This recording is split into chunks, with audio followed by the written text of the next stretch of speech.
a deal, the President of the United States told us that a deal with Iran is imminent any moment now. We've been hammering out the details.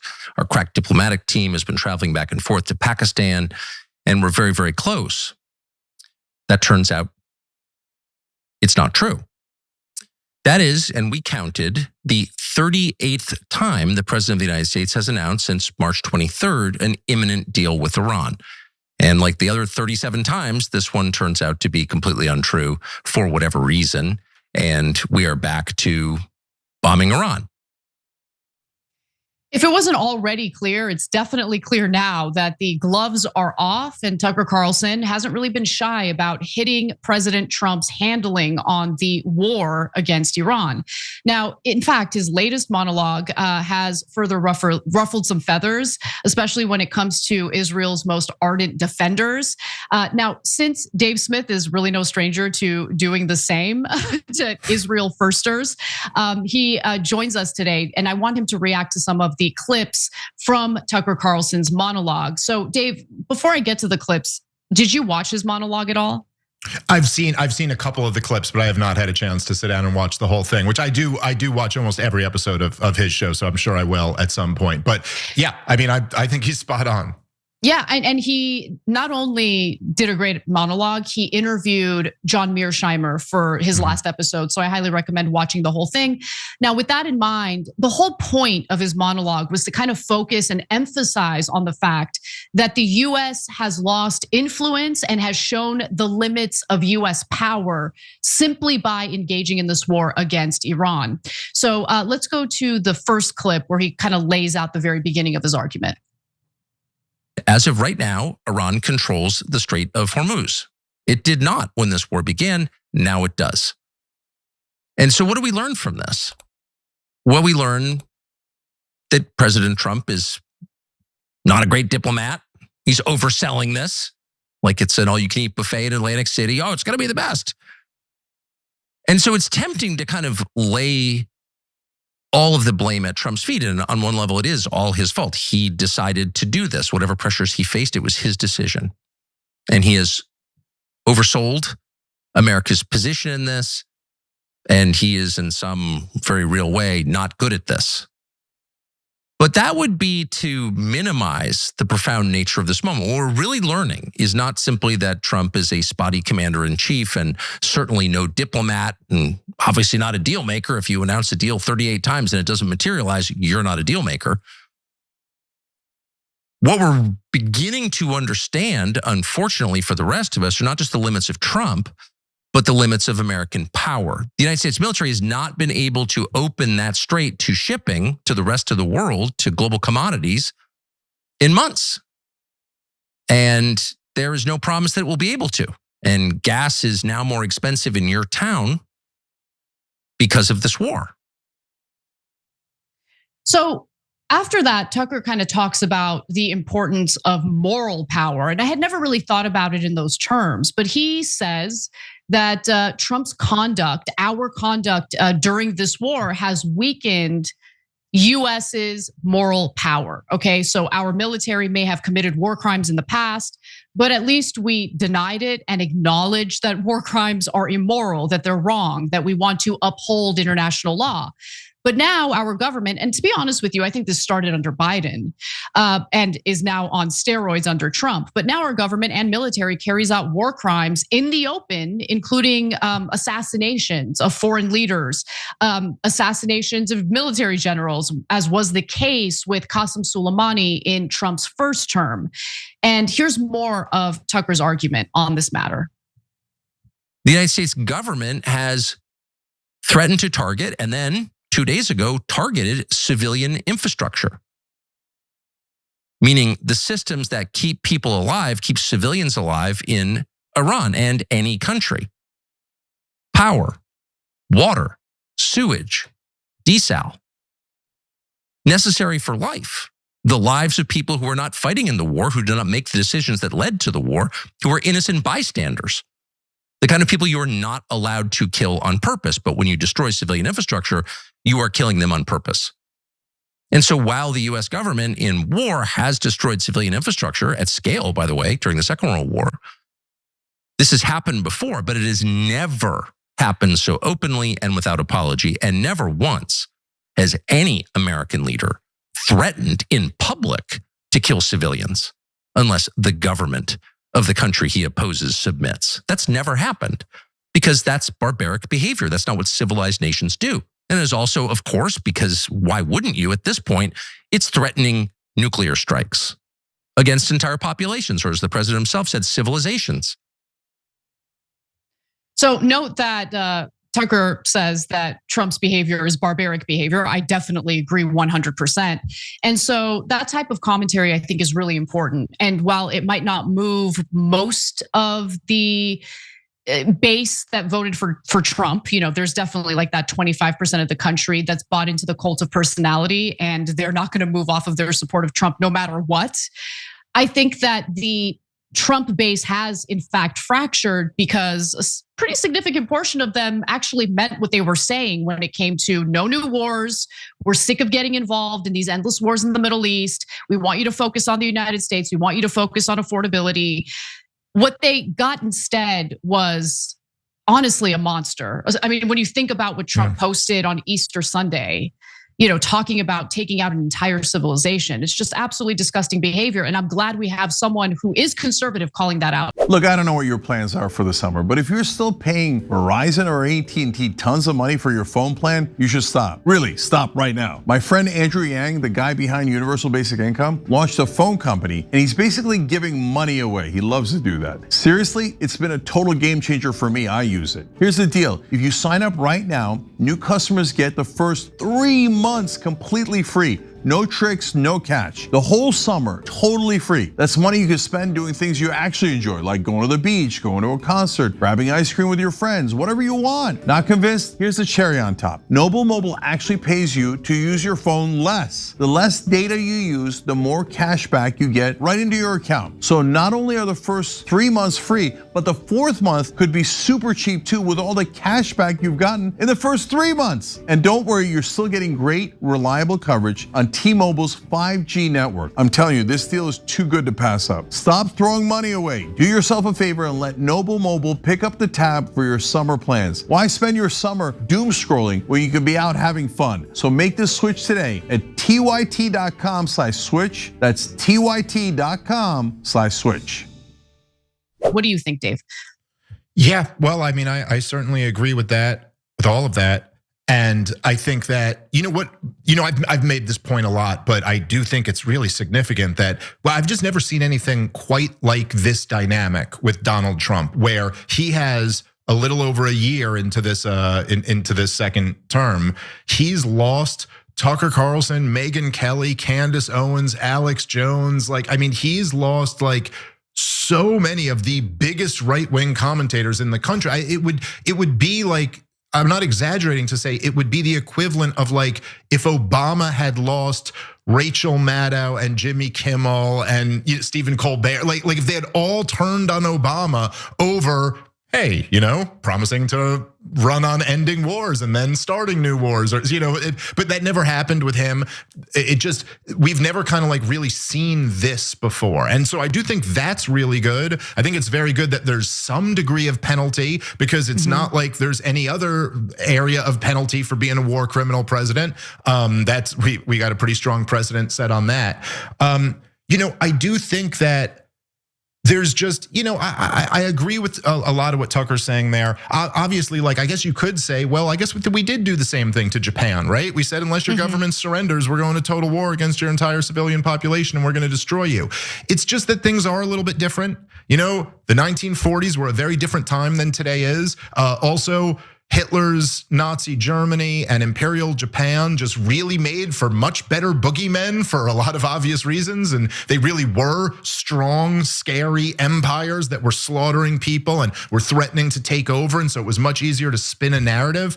But if you really think about it, Anna, why is it that we even have the expectation that America should be in charge of the Strait of Hormuz, or that we should be calling the shots in the Middle East? Why do we think that the middle part of North America is supposed to rule over the entire world? Well, the reason we came to be in this position was for reasons.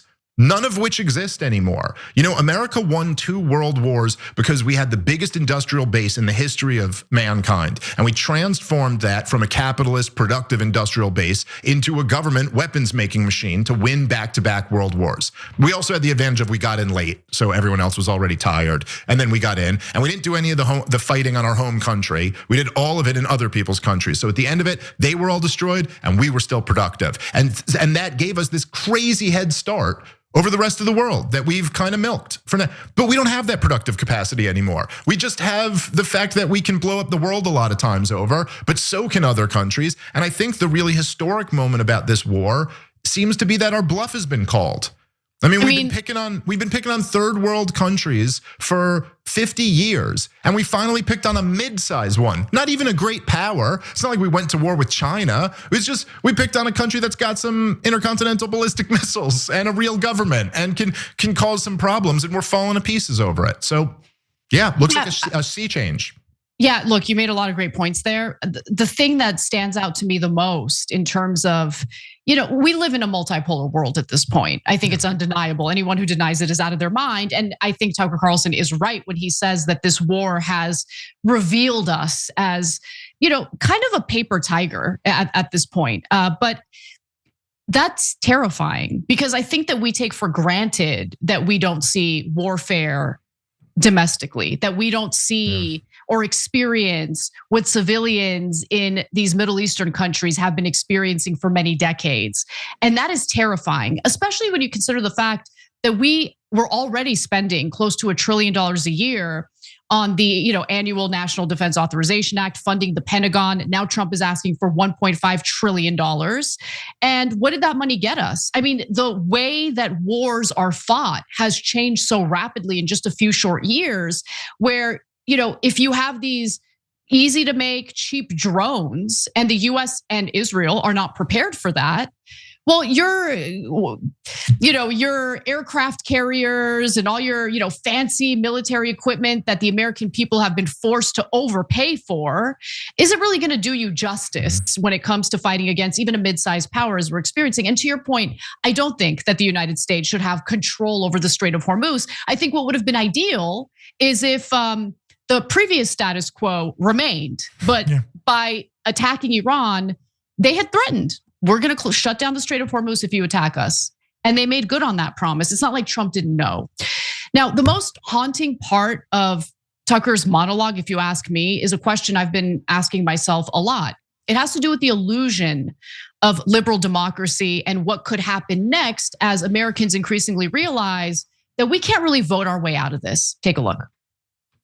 In this war, it has become very obvious, undeniable. In fact, it's been admitted by this administration that the president of the United States didn't decide the time and place of this war. The prime minister of Israel decided the time and place of this war. Benjamin Netanyahu was in charge. The premise of our system is that the people who live here are in charge of it and that they can control its outcomes by voting. We just had elections in a lot of the country, primaries yesterday. And an ever diminishing number of people march off to the polls with the notion in mind that I can change things with my vote. The war in Iran has taught us that actually on the big questions, the people you elect aren't even in charge. Someone else is, in this case, Benjamin Netanyahu. It's easy to imagine that radicalism, extremism, violence would be the outcome of that. Because if people cease believing that they have any power whatsoever to change a system that is hurting them, there's no peaceful way to make the pain stop. They will use non-peaceful means to get what they want. I think what he's saying there is undeniable. Because, and look, I'm super black-pilled at this point when it comes to our elections and both political parties. I think both political parties are absolute trash. I think that what we have experienced is you'll have these fantastic candidates that you have a lot of hope for, and they get elected. You work really hard to get them elected, and then they acquiesce to the machine, right? To the deep state. And so I don't know what the answer is, and it's pretty terrifying because the way that our Constitution is written, the whole reason why we have the Second Amendment, right, is to fight back against a tyrannical government. But we're not going to be able to fight this government with its military, with firearms. Like, that's insane. So what do we do, Dave? I'm asking you because I'm hoping you have some answers here. Well, look, I don't even think necessarily the issue is that we're not going to be able to fight back with our firearms against, the military. It's more like we all are just too comfortable. We just have too high a standard of living that anyone's going to actually risk throwing their life away to go. And like, for the record, I am not recommending that. I don't think a violent confrontation is. I think that's how the state wins, not how the people win. One way or the other. I think that look, certainly from my perspective, I'm sure you share this because me and you kind of have a very similar perspective in this way, but. So we've been out on the front lines of this in this new media environment, debating and doing shows, and for the last obviously 2.5 years or whatever it's been since October of 23. One of the absolute biggest topics has been U.S. support for Israel's influence over the U.S. policy and Israeli policy in itself, and. So it's like we finally, it's almost like we got a fair fight now. Finally, it's almost like there's this new, not controlled media environment. You know what I'm like? We can get on these shows, we can get our point of view out there, we can make the counter to what the establishment narrative has been. And then over the last few years, it's like when we got a fair fight, we kind of won. I mean, I know I'm being oversimplistic when I say that, but like, I don't know. There's just been so many public debates on this now. And the result has been that public opinion has drastically changed. I mean, obviously, a lot of that has to do with the actions of the Israeli government and not just how good me and you are at, calling them out for it. But I'm just saying, it's like, there is this feeling of like, oh, look, we won the argument. And what do we get for it?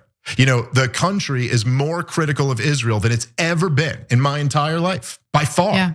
And the government is more in bed with Israel than it's ever been in my entire life, by far. We got the most pro-Israel regime at the most anti-Israel moment. And that's just one example. But there's like a million things here where we have like just overwhelming support of super majorities of the American people. And this is where, the kind of left-right like dynamic, while it's useful in a lot of different ways, like it's useful to describe you as a left winger and me as a right winger, so like you can understand your worldview opposed to mine or something like that. But on so many of these issues, it has nothing to do with left versus right. Totally.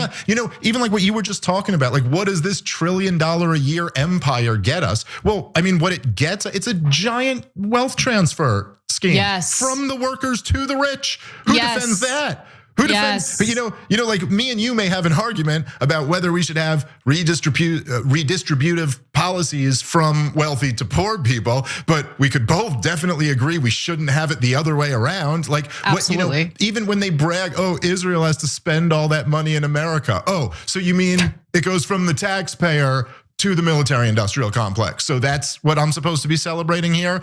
So there's so many of these issues, like welfare for billionaires, corporate welfare, banker bailouts and debt and money printing and forever wars. And there's just all these policies where it's like 80% of the American people are against this.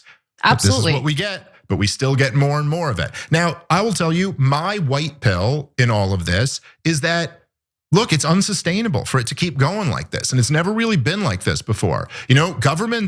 Governments use propaganda and they do it for a reason. And we're living in a moment where our regime's propaganda is completely collapsing and the people aren't buying it anymore. And it's not even like there's something exciting about the fact that the people aren't being driven back into the old box. Like, it's not like people are going, oh, we should have voted for Kamala Harris instead. Everyone's like, yeah, no, she was terrible too. Biden was terrible too. But also Trump is just terrible right now. Like, it's not, and I think it's going to be very interesting to see how they can keep this going in the future. The voters have been very clear. We're gonna have elections coming up. We're gonna have midterm elections, then we're gonna have national elections. I'm not saying someone's gonna get in and fix the whole problem, but we are gonna see that the pressure is just gonna be mounting now. Like, I'm very interested even to see how are the Democratic candidates gonna talk about Israel? You're telling me you're gonna have Gavin Newsom and AOC up there walking on eggshells to like not offend the Israel lobby, and that's gonna work with today's Democratic voting base?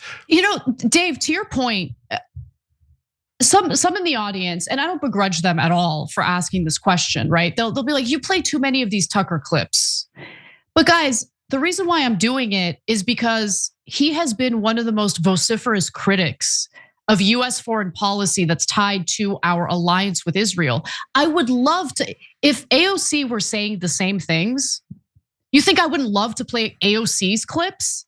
But she's not. That's the problem. She's not. And whatever, people get upset. They think I'm being too harsh on AOC. Do with that commentary what you will. But the fact of the matter is, we are experiencing something significant right now. History is being made as we speak. This is something that will be written in history books in the future. And we are complicit in mass slaughter campaigns in the Middle East. So I'm sorry, at this moment, I don't care if you are a registered Democrat or a registered Republican. If you are speaking out against what is taking place right now, and more importantly, if you're willing to go deeper, as Tucker did in this monologue, to talk about the failures in actually living up to liberal democracy, what liberal democracy is supposed to be. If you're willing to talk about how broken our system is and how the people of the United States are not being listened to in what's supposed to be a democratic process, yeah, I'm gonna give you credit, and we do need to talk about it because we have to start finding solutions, Dave. Like, I'm starting to get to a point where I've said everything I feel that I need to say about what's happening in the Middle East. I've said everything that I need to say when it comes to how broken our political system is. But we need to start working together and to find solutions. Yeah. And you're not gonna be able to do that if you're hyper focused and only have like this very narrow view of the world that's framed in this partisan way. You get what I'm saying? Yeah, 100%. And I guess I would just say, okay, so like my message to like maybe more left-leaning people who would be like, oh man, but I hate all these other things about Tucker Carlson. So why do we have to promote this guy? I would just say that it's like, look, man, first of all, think about what the stakes are here. Think about what we're actually talking about. Yeah, I remember one time, this was like back in like 2016, so like a decade ago, and it was when Donald Trump was running for president. The first time I got in an argument with a lefty friend of mine. And I wasn't supporting Donald Trump or anything. I didn't vote for him in 2016 or 2020. But they were saying, you got to vote for Hillary Clinton because she's the lesser of two evils. And I was like, no way, I would never, because she's voted for the war in Iraq and Libya had already happened at this point. I was like, I hated Hillary Clinton. And then he goes, he was a black guy, and then he goes, well, maybe that's your white privilege that you don't have to worry about Donald Trump, coming to power and oppressing all the black people in America or whatever exactly. This is 2016. Think about where left-wingers' heads were at the time. And I went, wait, you're telling me it's my privilege, but you can support the person who just slaughters 1 million Iraqis? Exactly. Like, wait, hold on. Who's really got the privilege here? Like, you're saying, okay, even if I grant you whatever your views on racism in America and how oppressed black people are, you're not more oppressed than the people of Yemen. Okay, we're not going to pretend that that's the case. Okay, so you're telling me that so look, what we're talking about here between Iraq and Afghanistan and Libya and Syria and Somalia, in Yemen, currently in Iran, obviously in Gaza. 5 million innocent civilians have been slaughtered. Like, this is what we're trying to end. We're trying to end like a modern day Holocaust of sorts, which maybe doesn't work exactly the way the Germans one did, but it sure is getting up there in the numbers of innocent people killed. And so just to say this, if you want to not fight these wars, you have to win over the right wing. That's who fights the wars. That's who sends their sons to go die in these wars. However you want to feel about it. It's not male feminists in Brooklyn who are enlisting in the Marines and are going and serving tours in Afghanistan. It's not. It's the right wingers. And so you know what? Who do you think you are that you would turn away Tucker Carlson, the most influential right-wing commentator in the country, when he is against the Holocaust? Like, when he's out here speaking, who cares where he is on every other issue? Like, from your perspective, left-winger, like, get over yourself. There's more important things. I am totally in agreement with you on that. And in fact, something that isn't at all on any American's radar. I mean, just recently, Trump carried out a bombing campaign in Nigeria, killing a village of civilians. So I'm sorry, like you care about Black lives. I understand if you're worried about race relations in the context of the United States, but I also do care about Black lives. And so I'm gonna prioritize the Black and brown lives that get slaughtered with American bombs on a regular basis without Americans even being aware of it. Every time you ring the bell below, an angel gets his wings. Totally not true, but it does keep you updated on our live shows.